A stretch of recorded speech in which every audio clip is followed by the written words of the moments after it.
Good morning, Wiltshire Business Club. This is Steven, and today my special guest is Sharon Firth of Inspire Away. Good morning, Sharon. Good morning, Steven. How are you today? It's shining, isn't it? Yes, a beautiful morning. Yeah, the sun's So shining here. beautiful morning. Yes, lovely. Now, what we're going to talk about as part of the club interviews is your business. I suppose my first question is, what does Inspire Away do? What do you do? What do I do? Well, I do a number of things, but more than anything else, what Inspire Away does is facilitate people, which literally means making things easier for people at work. Well, not just at work either, probably people personally. So I help people to develop themselves in all sorts of skills, whether it's management, leadership, communication, dealing with conflict, most of the soft skills. I have been for the past 20 or so years.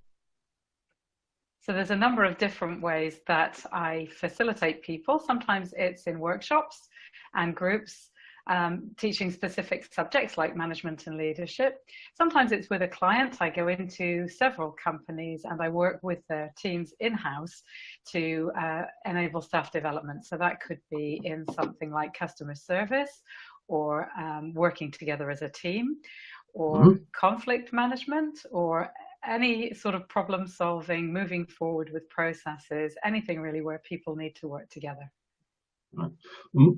What can you just explain, because it puzzles me a little bit, what is creative problem solving? What's creative problem solving? Well, that actually is a technical term, and I should have studied exactly who it was that came up with it, but it's a registered term for the kind of problem solving which is, and it sounds contradictory in terms, very logical, but at the same time creative. So what you do is not allow yourself to just say, here's a problem, and this is what we do about it. What you have to do is go through a process of, this is a problem, and what exactly is causing it. So we need to dig in and find the root cause. And then once we've done that, we need to generate, and this is where the creative bit comes in, by brainstorming and working together as a group, lots of different solutions, not just one, and then evaluate each of them to come up with the best solution. I've been using this model for about 20 years, and I found I'm really committed to it. Some brilliant solutions that teams have come up with that have literally saved lots of money for companies and have helped people to go forward with seemingly impossible situations which perhaps they'd patched up in the past but never really got to the bottom of. So it's a fantastic model and it really works. Does that help? It does, certainly. Before you started Inspire Away, what's your background before that? What's my background? Well, originally I was in personnel, and I was personnel for GEC machines many moons ago. I had a career break to have my children, and meanwhile my husband had been headhunted as a research chemist in America. When it was time for me to go back to work, I knew nothing about American employment laws, and so I didn't go back into personnel or HR, and started training, which I found I absolutely loved. So when we returned to the UK, I continued doing it, and so that's been quite some time now. But my background in personnel really helps me, I think, to, I also teach things like equality, various things, HR expert, but I'm certainly along those lines, so I'm able to help companies with that side of things too. Indeed. Now, can you give some examples of how you Inspire Away has helped people? I would say in various ways. I've been working with a client company where emails have been flying around saying how helpful the whole team has found the training. The particular training there was on essential team skills, or how do we have to act as a team to work together well, because what I find is that so often people work together, they may even be in an open office, but they're not used to talking together about how things could improve, or actually having the time and space to think about how they communicate with each other and what's helpful and what's not, and what roles each of them take on the team. So I get lots of good feedback about doing those kinds of workshops. My most recent management workshop, the manager who had sent a few of his managers on my course said that right away afterwards, one of them had dealt with a very complex situation in a way that she would not have been able to before as a direct result of going on the course. So those are the kind of comments that I get, and I like to feel that I'm practically helping people to be better at what they do. That sounds like excellent feedback. Now, what does come across is you actually enjoy doing this. Oh, I love it. Yes, absolutely love it. Yes. I love problem solving myself, and I think every group is different. I could be teaching the same workshop times, but every group is different. And I think that being able to just pull from the group, I think groups have an incredibly powerful dynamic. And when people are working together, whether they know each other or not, so it can be different on an open workshop than it is with a client, all one team who are used to working together, but whichever way it is, people are able to spark off each other. And if you can get people talking and get people sharing their experiences, they can come up with some amazing ideas. And I firmly believe that that's the way forward, both for in-house development and training, but also for open workshops. It's not just about me lecturing people, it's about pulling from people's experience and sharing experience together. Right. And basically, when you go into a company, you've got to persuade the management that this is going to be to everybody's benefit, because I can imagine in some circumstances they think you're going to open a can of worms. Yeah, I think they sometimes do, actually, less often than you would think. I think a lot of companies today, cultures in organizations has definitely changed, certainly in my working lifetime, which has been quite considerably long. I think there's less suspicion and more understanding that people have to be open, and that being open and approachable. This particular company that I was telling you about in my example, the management had actually done a staff survey to ask staff what they most wanted the management to do, and training development was the thing that came up top. And so actually they were meeting a need that they'd identified. More forward-thinking managers are actually asking people, how would you like to proceed? Because it's understood that the more, and I don't want to use too many management buzzwords, but the more you empower people, the more they get buy into what they're doing. It's technically called employee engagement. The more people engage with their company, then actually the better job they'll do, and they'll be happier doing it too. So I think... Sorry, you're actually helping employees to feel valued. I think so, very much so. And that actually is another bit of feedback that often comes up for companies. If I'm doing something in-house, I really felt like I was listened to and had somewhere where I could raise some things, not complaining and grumbling, but we have maybe an issue communicating in this sense, or we're not sure how to go forward with this client situation. Well, when we're together, we can brainstorm ways through that, and we can move forward. So very often, if I'm working with it, well, always probably, if I'm working with a team in an organization, they'll come away with some action points and be able to go off and do something as a result. And I think managers and companies like that. So it's not just we're having a good time and feeling a warm fuzzy feeling, but actually we're coming away with some action points as to how we can proceed. Yeah, you're building something. That's an important practical process. So you're building something concrete which will stay with the company. Definitely, yes. Now, looking at your website, I see you started the A to Z of personal skills. Interpersonal skills. Well, before that, I did the A to Z of management skills. So this is my second A to Z, in fact. So I've been blogging now for a couple of years, maybe a little bit longer. I started off doing once a fortnight, and now I'm probably doing once a month. So I've kind of pulled back a little bit, but it's been a good forum, and I found it's been well received by people. And the first one I did was the A to Z of managing people. And if anyone would like to look at that, it's on my website.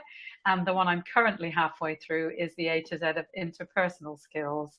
I think both of those keep me challenged to keep practical and to the point, and hopefully reasonably entertaining. I have cartoons, so I got a license from Randy Glassbergen because I like his cartoons a lot, and there are lots of appropriate work-based cartoons on his website.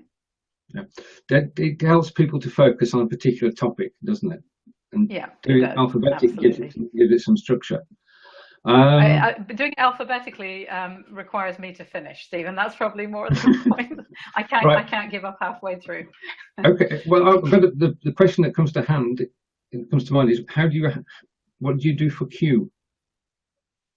The What do letters I in do the for alphabet. Q? The, Well, now you've got me now. What did I do for right. Q? Q for the management A to Z, I did Yeah. quality, which is something I'm Right. passionate about. And so that was an easy one.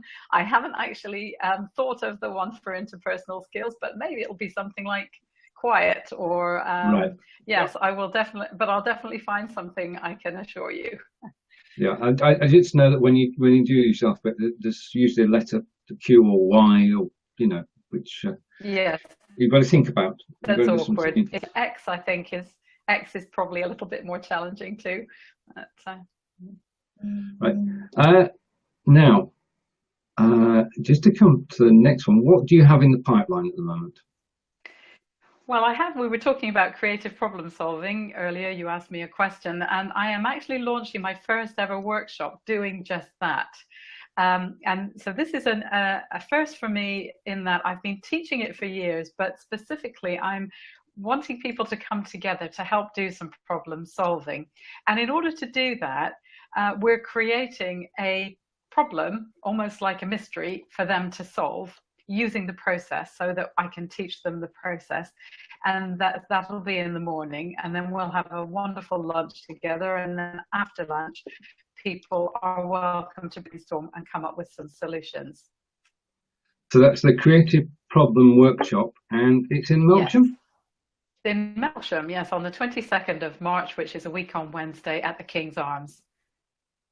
Right. So anyone who'd like to come to that, I'd love to have you. It's going to be fun, but also it will be very practical, and you'll be able to go away with with a process that you can use in the future on any problems, either work or life, and also you can bring some of your problems for us to help you solve. So that's March 22nd, and it's in March Melksham. 22nd. Yeah, you can find details. King's Arms in Melksham. Yeah, if anyone wants to message me, that would be great. I can let them. Right. Now, one of the problems that we have as small to medium businesses is actually marketing. Yes. How do you market your business? How do I market? It's probably not my strongest point, Stephen, but I'm working on it. I would say social media quite a bit. LinkedIn, Facebook through the business club. I don't use Facebook too much otherwise. Twitter especially, probably more than anything else. And also through the newsletters. So I use MailChimp to do newsletters and invitations to events. That way, I found the blog, although it's not directly marketing, it means that people are getting to know who I am. And I also go to as many networking things as I'm able to, because actually meeting people face to face, I think, helps. And then I get referrals from people who've been on my courses, which is great to hear and repeat business. There's no greater recommendation than to get positive feedback from the courses. Because Absolutely. then you can build on that, can't you? Yeah, absolutely. You can. Yes. Just to take a break for a second or two whilst we gather our thoughts. This is a Wiltshire Business Club interview, and it's available to everybody who's a member of the Wiltshire Business Club on Facebook, and there are over 730 of us at the moment. And you can join the club. It's free to join, and there is a meeting next Monday, the 21st, in Devisors. Details are in the group itself, and we look forward to seeing everybody. If everybody turned up, then we'd have a problem. But certainly, if you can make it next Tuesday night. I think it's 6 Tuesday, o'clock. isn't it? Yeah. Yeah. March 21st, 6 o'clock on Tuesday is the Wiltshire Business Club meeting, and all are welcome. And meetings are every month, so if you miss that one, there's always the month after. Now, I'm just going through my list of things. I think, is there anything right? That always happens in this. I sort of ask the questions and listen, and we'd go on from there. But I'm going to miss something. So, is there anything that you'd like to say about Inspire Away that we've not already covered? I just that really it's for every kind of organization. People often ask me, do you specialize in a certain organization, whether it's big corporates or small businesses? And I would say, no, not at all. I've done lots of work in public service and in non-profits, corporates, big corporates, small to medium-sized enterprises. And I get people just from single businesses coming along on courses too. So basically, people are people wherever you go, and I find that the sorts of things that I help people with are relevant to any kind of business. Right, that's a great synopsis. Okay, I'm just going to hide that. Right, now after this, the recording and the replay will be in the group, and then I'll send you a copy of it. Okay. So that's how this works. If anybody's watching would like to be on an interview, then please come along. So, in closing, would you like to wrap this up, as they say, and call out to everybody to, contact you, really? Yeah. And how do the people contact you? Yeah. How do people contact me? Yeah. Okay. First of all, thank you, Steven, for offering this. I'm very grateful to you. This is a first for me doing a Facebook Live. How do people contact me? Either on my website, which is www.inspireaway.co.uk, or from the Wiltshire Business Club. You can message me as I'm a member of the Wiltshire Business Club directly there, and I would be very happy to get back to you. If you'd like to book on an event directly, you can either contact me in one of those two ways, or you can go on Eventbrite. The Creative Problem Solving workshop is up on Eventbrite at the moment, and usually my workshops are up there too. If you'd like to sign up for the newsletter, then let me know through the website. Thanks very much. Okay, excellent. That's the 22nd of March. 22nd of March, yes. Thank you, in Millshire. In Millshire. Yes. The centre of the universe, yes. Well, Wiltshire is the centre of the universe, isn't it? I mean, we're very lucky. Exactly, absolutely. And Melsham's fairly near the centre of Wiltshire, so there you go. That's very true. Well, it's been a pleasure talking this morning. And you too, Steven. Thank you very much. I look forward to seeing you in the Wiltshire Business Club. And to everybody who's been watching, thank you. Yes. And take care. And Sharon and I will see you later. Bye for now. Okay. Bye-bye. Right, so I'm ending the broadcast. Don't go away.